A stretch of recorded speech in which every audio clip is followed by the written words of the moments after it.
The sound that broke the silence wasn't the wind. It was the sound of a life ending.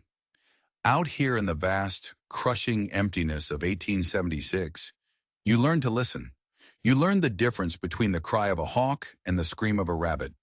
You learned the language of the grass, the whisper of dust devils, the groan of your own sod cabin settling into the earth. Elias Vance knew all those sounds. He lived in them. They were the only company he kept. But this sound was different. It was a frantic, desperate scrabbling, a low, pained whickering that scraped at the inside of his skull. It was the sound of pure panic, a sound that didn't belong in the baked, indifferent quiet of the prairie. Elias froze, his one good hand resting on a fence post he'd hammered into the dry ground himself. Every instinct, honed in the fire and blood of Antietam, screamed at him to turn back. Trouble came in many forms out on the plains, and none of them were good. Solitude was survival. Involvement was a death wish. He'd built his life, his entire world, inside the boundary of this fence. He had a pact with the horizon. You leave me alone, and I'll leave you alone. But the sound came again, sharper this time. A note of heartbroken defeat mixed with terror. It was a sound that clawed at something buried deep inside him, a piece of the man he used to be, the man with 2 arms and a wife named Clara, the man who hadn't yet learned that the best way to live was to be a ghost. He let out a low curse, the words swallowed by the immense sky, a curse at himself, at the world, at whatever was making that God-forsaken noise. He ducked under the top strand of wire, the barbs snagging for a moment on his worn flannel shirt. His right hand instinctively went to the hatchet tucked into his belt, its worn handle a familiar comfort. He walked toward the sound, toward the trouble. He walked toward the narrow rock-strewn arroyo just beyond his property line, a place where flash floods had torn a deep scar into the face of the prairie. And that's when he saw it. It wasn't an animal caught in a trap, not a coyote, not a deer. It was a boy, and he was not alone. The boy couldn't have been more than 10, his skin the color of burnished copper, his black hair long and unbound. He was Cheyenne, maybe Lakota. It didn't matter. What mattered was the raw, desperate strength in his small frame as he pulled on a rope. The rope was tied to the head of a pinto pony, a beautiful animal, now slick with sweat and trembling with fear. The horse was well and truly stuck. Its hind leg had slipped down between 2 massive boulders at the bottom of the dry creek bed, trapping it in a cruel, unyielding vice. The rocks around its leg were dark with blood. The boy hadn't seen him. His entire world was the horse. He was murmuring to it in a low, crooning voice, the words soft and flowing in a language Elias didn't understand. But the meaning was universal. It was the sound of love trying to shout down terror. Elias stood at the lip of the gully, a silent, one-armed ghost watching this desperate scene. The cynical, scarred part of him, the part that had seen men die for nothing in a cornfield in Maryland, told him to leave. This wasn't his fight. A lone white man, a native boy, a horse. Stories that began this way never ever ended well. Getting involved was just a faster way to die. Then the boy's shoulders slumped. He leaned his forehead against the horse's sweaty neck, and a single ragged sob escaped him. It wasn't a child's cry. It was a sound of pure, helpless grief, a sound of finality. And that sound cut through Elias's armor like a hot knife through tallow. He knew that sound. He'd made it himself, kneeling in the mud, the ghost of his left arm screaming, the world turned to smoke and thunder. He let out a long breath and slid down the dusty embankment, his boots sending a cascade of small stones rattling into the gully. The boy's head snapped up, his eyes, dark and wide, locked onto Elias. Fear flashed across his face, hot and immediate, but it was gone in an instant, replaced by a cold, hard defiance. He straightened his small frame, deliberately placing his body between Elias and the horse, a tiny, brave protector, ready to fight a ghost. He said nothing. His silence was a weapon. Elias stopped a few feet away, holding up his one good hand, palm open, a gesture he hoped was universal. "Easy," he said, his voice a rough, gravelly thing from disuse. "I'm not going to hurt you." The boy's eyes flickered to the pinned sleeve where Elias's left arm should have been, then back to his face. His expression was unreadable, carved from stone. Elias knew words were useless. Out here, action was the only truth. He slowly walked past the boy, his gaze fixed on the trapped horse. He crouched down. The pinto flinched, its muscles quivering, but it was too exhausted and pain to fight. Elias examined the leg. It was bad. Wedged tight, the flesh swelling and torn. A simple pull would snap the bone clean in two. He looked at the boulders. They were massive, deeply set in the earth. He couldn't move them, not even with two good arms, not alone. He stood up, his mind so long focused on the simple puzzles of solitary survival, beginning to work. He needed a lever. He needed a fulcrum. He scanned the arroyo, and there it was. 100 yards down, half buried in the sand, lay the thick trunk of a dead cottonwood tree. It was his only chance.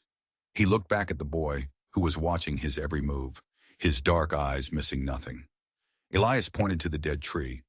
Then he made a prying motion with his hand and pointed back at the rocks trapping the horse. The boy just stared for a long, silent moment. A flicker of something, calculation, understanding, crossed his face. He gave a single sharp nod. And just like that, they were a team. A broken soldier and a native boy, united by a dying horse. They didn't speak as they worked, their ragged breaths and the grating of the log against the rocky ground the only sounds. It was brutal, agonizing work. Elias had to heave and drag, his one arm burning, the muscles screaming in protest. The boy, impossibly strong for his size, pushed from the other end. In that shared, desperate struggle, a fragile truce was formed. When they finally got the log into position, Elias wedged one end into the narrow space between the two boulders, using a flat stone as a fulcrum. This was it, the critical moment. He would have to throw all his weight onto the log, a dangerous, clumsy dance. He looked at the boy. He pointed to the horse's head, then made a gentle, soothing motion. He needed the boy to keep the animal calm, to trust him. The boy understood instantly. He went to the pinto's head, murmuring those same soft words, his hands stroking its neck, shielding its eyes. Elias took a deep breath. He planted his feet. He gripped the rough bark of the cottonwood, splinters digging into his calloused palm. And with a guttural roar, he threw all of his weight, all of his pain, all of his past, onto the lever. The wood groaned. The fulcrum rock shifted. For a heart-stopping second, nothing happened. Then with a deep, grinding shudder, the boulder moved. Just an inch. A sliver of space. But it was enough. Now! Elias grunted, the word torn from his throat. The horse, feeling the pressure release, scrambled, pulling its leg free with a desperate lurch. It stumbled, nearly fell, then stood trembling on three legs, its injured limb held uselessly off the ground. Elias let the log fall with a heavy thud.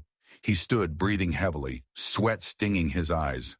The boy was at the horse's side in an instant, his face a mask of relief and anguish. The horse was free, but it was far from safe. The leg was a mess, scraped raw and bleeding, already swelling to twice its normal size. An injury like that, left untended, was a death sentence on the prairie. Infection, wolves, starvation, they were all circling. Elias saw the same dawning despair in the boy's eyes. He sighed.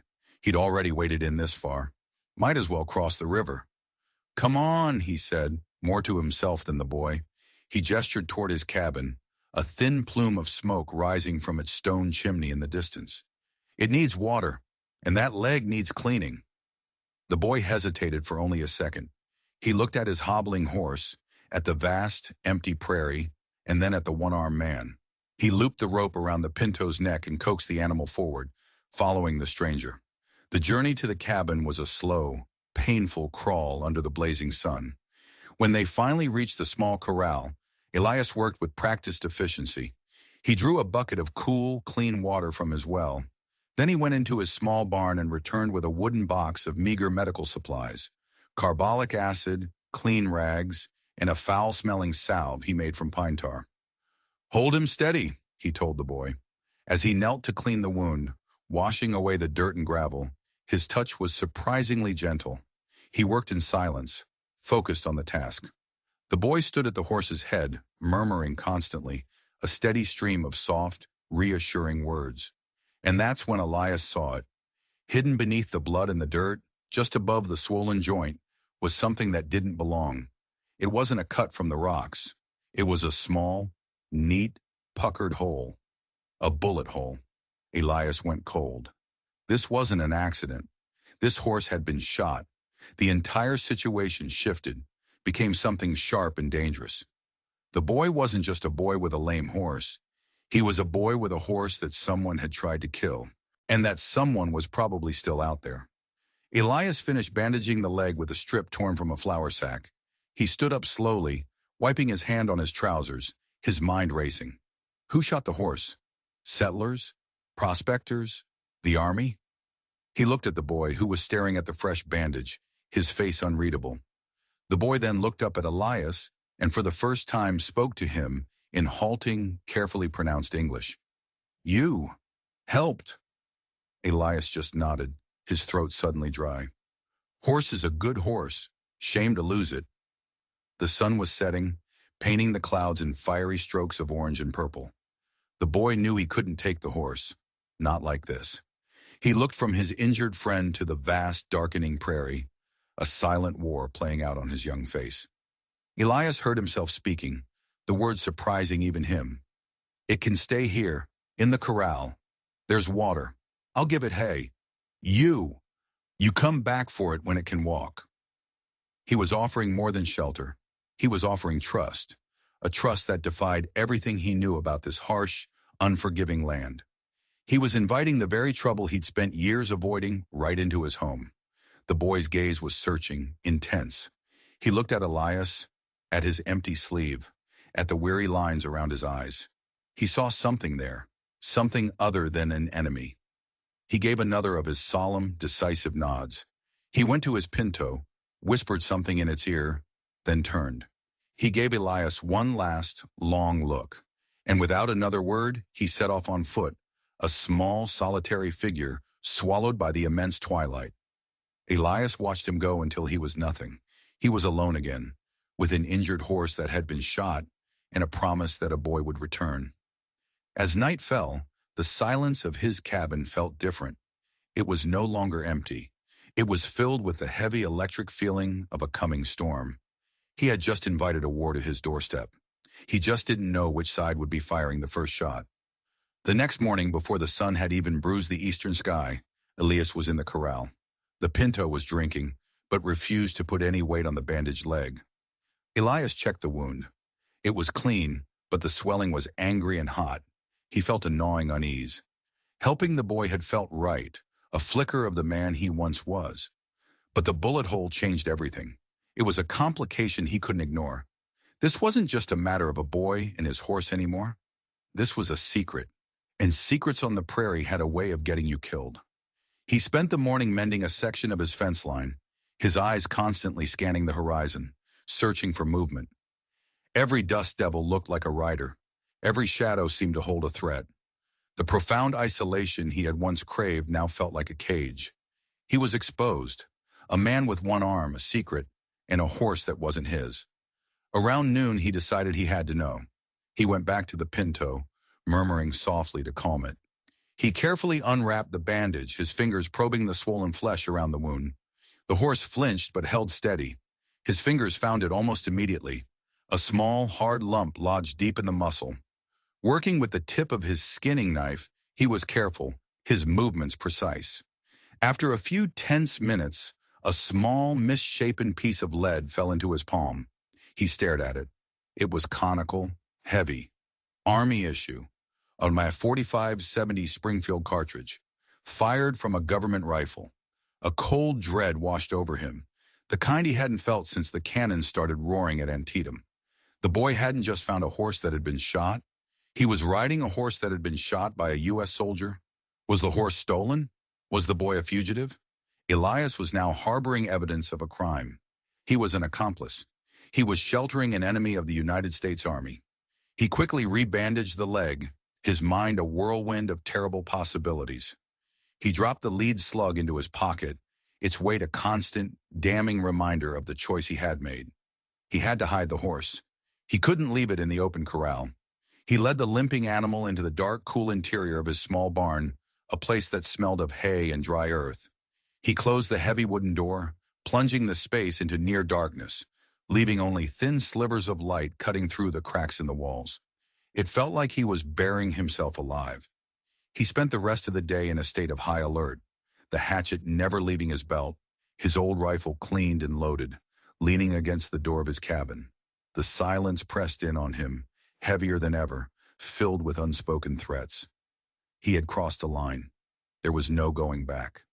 Just as the sun began to dip below the horizon, casting long, menacing shadows across the plains, he saw them. Two riders coming from the east, from the direction of the nearest settlement. They weren't moving like the boy. They rode with a purpose, their figures straight and disciplined in the saddle. Even from a distance, Elias could see the dull glint of metal. Rifles, blue uniforms, cavalry. His heart hammered against his ribs. They knew. Somehow they knew. They had tracked the horse here. He had seconds to make a choice. He could run, but where? They'd ride him down in minutes. He could fight, but it would be a pointless, bloody end. Or he could stand his ground, lie, and pray they believed him. He stepped out of his cabin, forcing himself to look calm, his one hand resting casually on the doorframe. He watched as the two soldiers rode up, their horses kicking up small clouds of dust. They stopped just outside his fence line. The one in charge was a sergeant, a man with a hard, sun-scorched face and cold, unforgiving eyes. His gaze swept over Elias's small homestead, taking in the sod cabin, the empty corral, the pinned sleeve on Elias's shirt. "Evening," the sergeant said, his voice flat and devoid of warmth. "See, you're a veteran." It wasn't a question. Elias just nodded. "A long time ago." "We're looking for something," the sergeant said, getting straight to the point. "A Lakota boy, maybe 10, 12 years old, riding a paint horse, distinctive markings. We believe he was involved in an altercation down by the river. A soldier was shot. The boy and the horse disappeared." Elias felt the lead slug in his pocket, cold and heavy against his leg. His blood ran like ice water. A soldier was shot. Not just the horse. The boy was wanted for shooting a soldier. "Haven't seen anyone," Elias said, his own voice sounding distant to his ears. "It's just me out here. Has been for years." The sergeant's eyes narrowed, scrutinizing him. He looked past Elias toward the closed barn door. "You sure about that? We tracked the horse this far. Tracks just disappear right around your property." "Wind blows the dust around," Elias said, shrugging his one shoulder. "Wipes everything clean. You know how it is out here." The second soldier, a young, nervous-looking corporal, shifted in his saddle. "Sarge, maybe we should check the barn." The sergeant held up a hand, his eyes never leaving Elias's face. He was testing him, looking for a flicker of fear, a tell. Elias met his gaze, his face a mask of weary indifference. He channeled every bit of the cold emptiness he had cultivated for a decade. He became a man who had nothing to hide because he had nothing left to lose. The silence stretched on, thick and heavy. The only sound was the jingle of a bridle and the low whistle of the wind. Finally, the sergeant seemed to reach a decision. He looked at Elias's empty sleeve again. "Antietam?" "Yes." "Sharpsburg," the sergeant corrected, using the Confederate name for the battle. A subtle dig, a reminder of divided loyalties, of the violence that always simmered just beneath the surface. He grunted. "Hell of a day." He gathered his reins. "All right, if you see anything, you send word to Fort Laramie. This boy is dangerous, an accomplice to a murder." "Murder?" Elias asked, unable to keep the single word from escaping. "The soldier he was with is dead," the sergeant said, his voice like stone. "Shot in the back. The boy and the horse are the only things missing." With that, he and the corporal turned their horses and rode away, their backs rigid with military authority. Elias watched them until they were small specks on the horizon, swallowed by the coming night. He stumbled back into his cabin, his legs weak. He leaned against the rough wooden door, his heart pounding a frantic rhythm against his ribs. A soldier was dead. The boy wasn't just a boy with a lame horse. He was a wanted killer. And Elias Vance, a decorated veteran of the Union Army, had just lied to the United States cavalry to protect him. He was a traitor. He was harboring a murderer. He pulled the lead slug from his pocket and stared at it in the dim light of his cabin. It looked different now, darker, more sinister. It wasn't just evidence of a crime, it was the seed of his own destruction. The prairie night fell, black and starless. The silence returned, but now it was filled with the sergeant's words: murderer, traitor. He had saved a boy's horse, and in doing so, he might have just signed his own death warrant. The days that followed were a special kind of hell. Elias existed in a state of constant, gnawing paranoia. He tended to the pinto in the dark confines of the barn, changing its bandage, giving it fresh hay and water. The horse was healing, the swelling in its leg was going down, and it was starting to put small amounts of weight on it. It was a good sign, a terrible sign, because the healthier the horse got, the sooner the boy would return. And what would Elias do then? Hand him over to the army to be hanged, or help a fugitive escape, making himself an outlaw in the process? He felt like he was trapped between the jaws of a massive vice, and every passing hour it tightened. He stopped sleeping. He'd sit in his dark cabin all night, his rifle across his lap, watching the moonlit plains through the single small window. He saw phantom riders in the shimmering heat haze. He heard accusing voices in the keening of the wind. The solitude he had built to protect himself had become his prison. One morning he found something new. Tied to the top wire of his fence, the one closest to the arroyo, was a single eagle feather. It was bound with a thin strip of red-dyed sinew. It hadn't been there the day before. He stared at it, his blood turning to ice. It was a sign. But what did it mean? Was it a threat? A marker for a war party? Or was it something else? A message from the boy? A promise that he was coming back? The uncertainty was worse than a direct threat. It was a psychological war, and Elias was losing. He was a soldier again, trapped behind enemy lines. Only this time, he didn't know who the enemy was. Was it the blue-coated soldiers who represented the world he once fought for? Or the unseen watchers who left feathers in the dawn? 2 days later, the vice tightened again. A rider appeared on the horizon. Not cavalry this time. A single man moving slowly.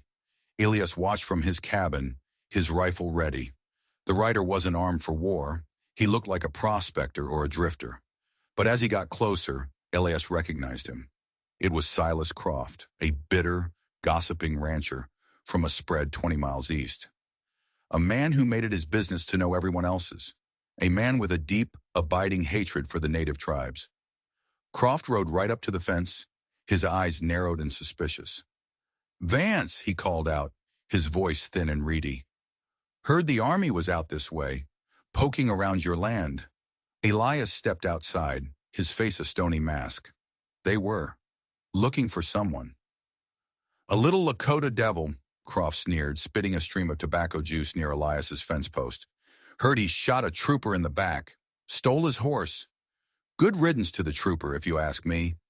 Most of them are just tax collectors with guns.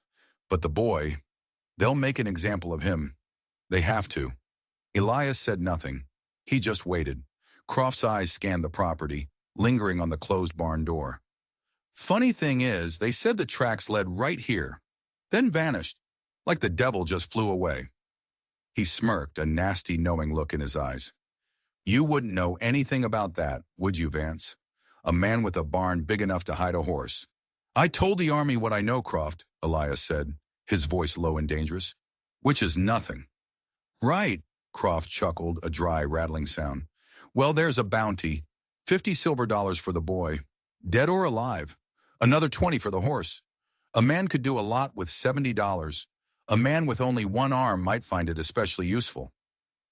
The threat hung in the air, thick and ugly. Croft knew. He didn't know for sure, but he suspected. And he was greedy. "You see anything, you let me know," Croft said, turning his horse. "I'll even cut you in on it. A finder's fee." He rode off, leaving Elias trembling with a mixture of rage and fear. The world was shrinking. The army was looking for him. Now bounty hunters would be too. Men like Croft wouldn't just ask questions. They'd tear his place apart.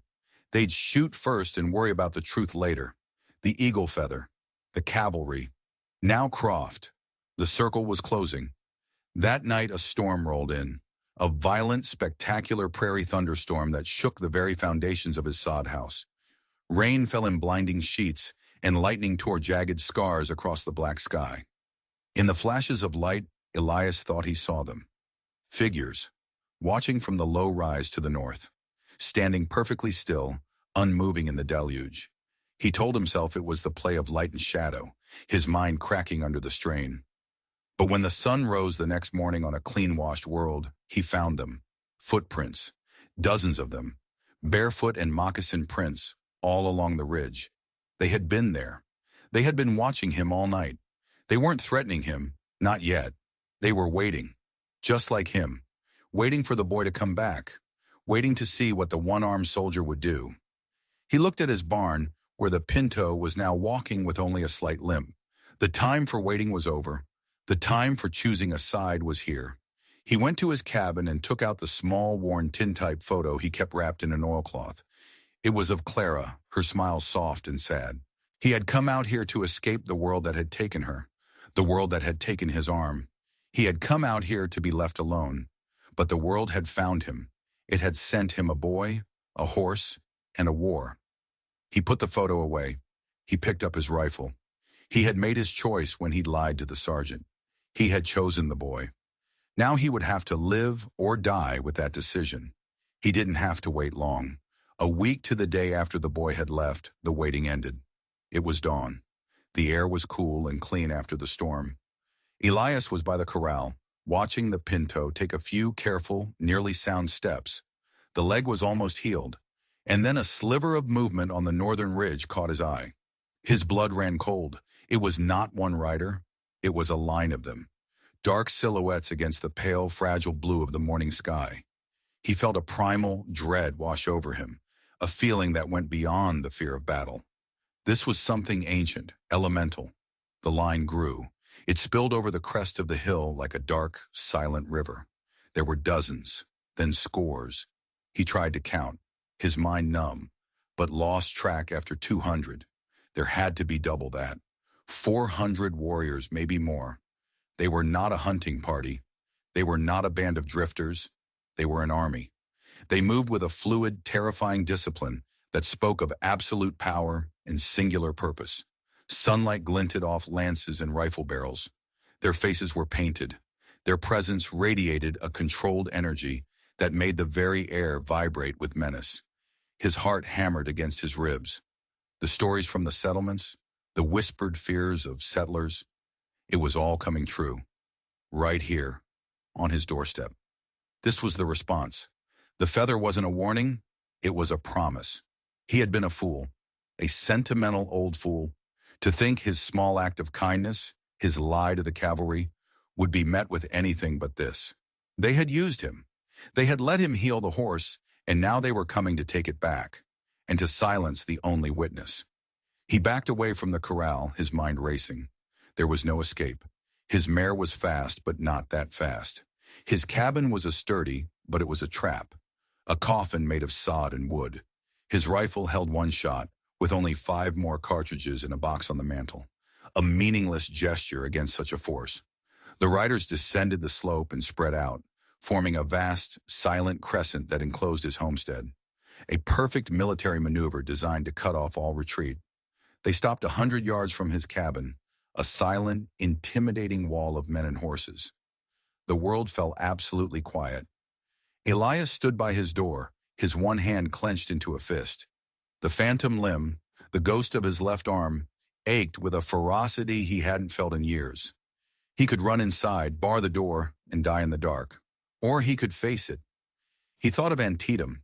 He thought of the pointless, brutal courage of men charging into a wall of cannon fire. He was done with that. He was not a soldier anymore.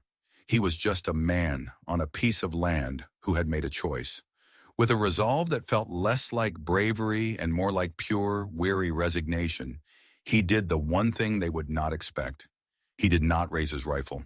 He did not run. He simply stood his ground, his face turned toward the sea of warriors.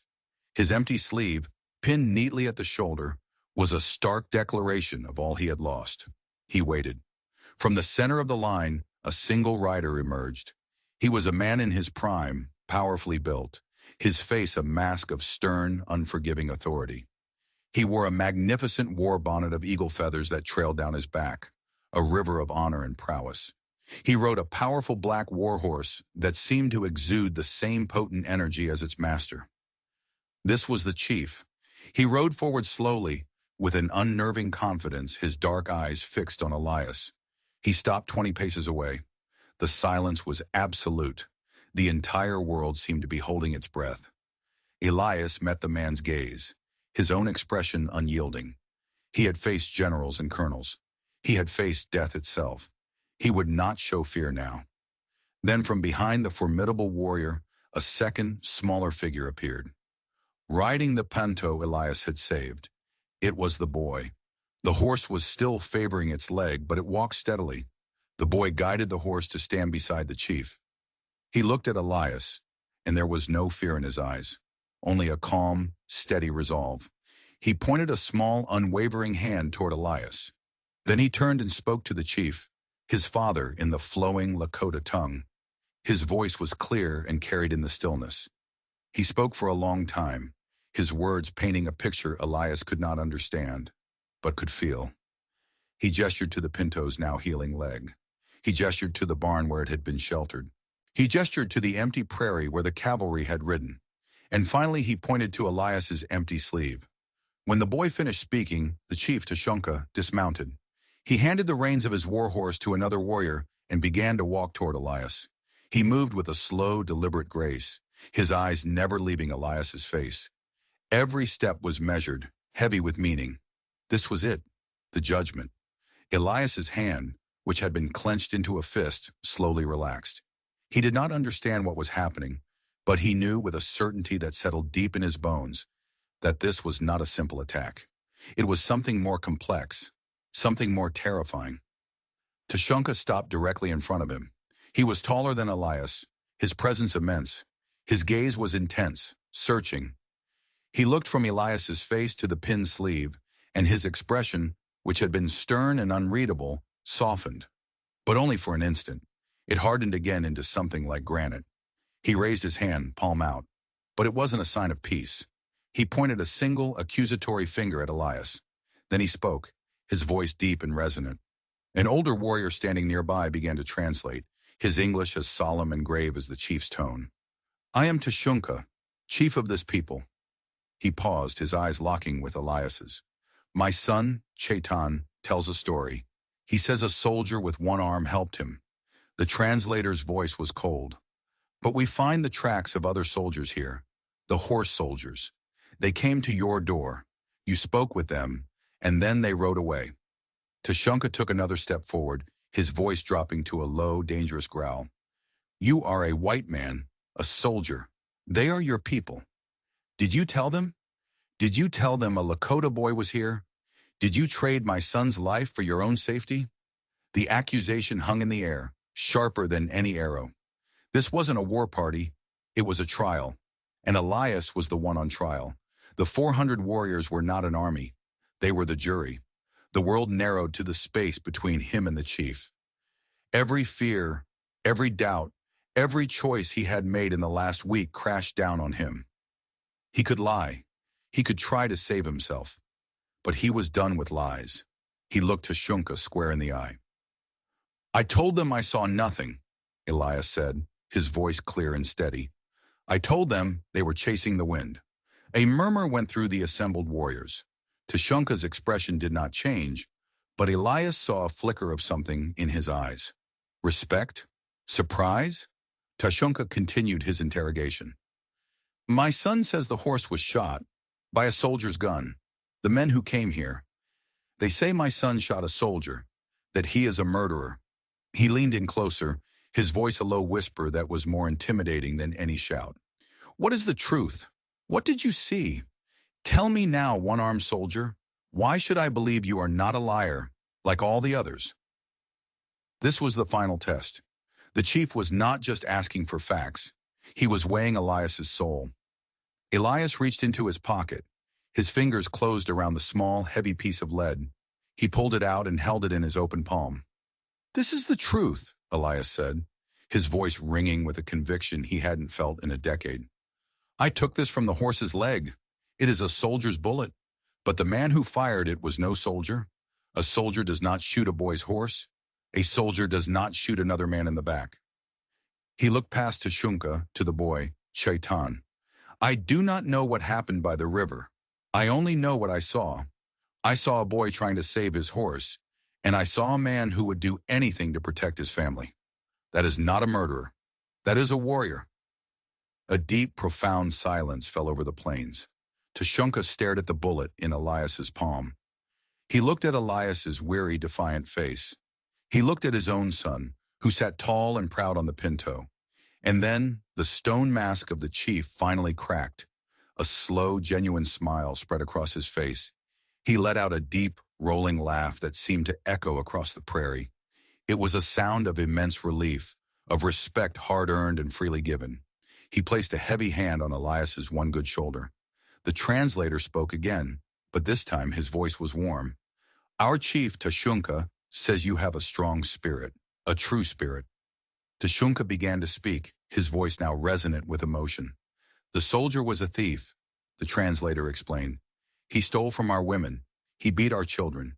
He was a bad man with a blue coat. My son Shaitan was defending his cousin when the soldier drew his weapon. Shaitan was faster. He fought to protect his family. He fought with honor. You saw this. You saw the truth when other men saw only a bounty. Tashunka turned and gestured to his warriors. A great shout of approval went up from the 400 men, a sound that rolled like thunder across the grass. The trial was over. Elias had passed. You lied to your own army to protect my son, the translator said, his voice filled with awe. You stood against a bounty hunter. You faced our war party with no weapon in your hand. You are not our enemy. Tashunka gestured again. Two warriors came forward, carrying a heavy folded buffalo robe, richly decorated with intricate quill work that told the story of a great hunt. They laid it carefully on the ground before Elias. Another warrior led forward a magnificent bay gelding, strong and healthy. This is a small gift for a great debt, the translator said. You saved my son's spirit. You have shown you are a man of honor. This land will now know you as a friend. My warriors will know this cabin. They will know the man with the quiet spirit. You will be safe here. No harm will come to you or your home. This is my word. Tashunka placed his hand over his heart, a gesture of profound respect. He turned without another word, mounted his warhorse, and looked out over his men. Chaitan gave Elias one final grateful look, his eyes shining. He reined his pinto around and fell in line beside his father. With a single unspoken command, the entire force turned as one. They rode away, not as an army of intimidation, but as a silent, flowing river of honor. They moved back up the slope and over the ridge, disappearing as quickly and as silently as they had come. Elias stood there for a long time, the only sounds the whisper of the wind and the soft snort of the new horse beside him. The prairie was empty again, the immense silence flooding back in. But it was a different silence now. It was not the silence of isolation. It was the silence of peace. He looked down at the magnificent robe at his feet, then at the strong, calm horse that stood waiting patiently. He was still a man alone on the prairie. He was still a man with one arm and a heart full of ghosts. But something profound had shifted inside him. The crushing weight of his solitude had been lifted, not by breaking it, but by bridging it. An act of simple kindness, a choice to see a person instead of an enemy, had been returned with an honor so deep it left him humbled. He slowly bent down and with his one good hand touched the soft fur of the buffalo robe. He looked out at the vast empty horizon where the warriors had vanished. The land no longer felt like a place to hide from the world. It felt like home. And for the first time in a decade, Elias Vance, the one-armed soldier, felt a sense of peace settle over him, as wide and as quiet as the prairie sky. If this story of a soldier's unexpected honor on the frontier moved you, do me a favor and hit that subscribe button for more tales from the edge of the world. And I gotta ask you, let me know in the comments below. When the cavalry came to his door, what would you have done?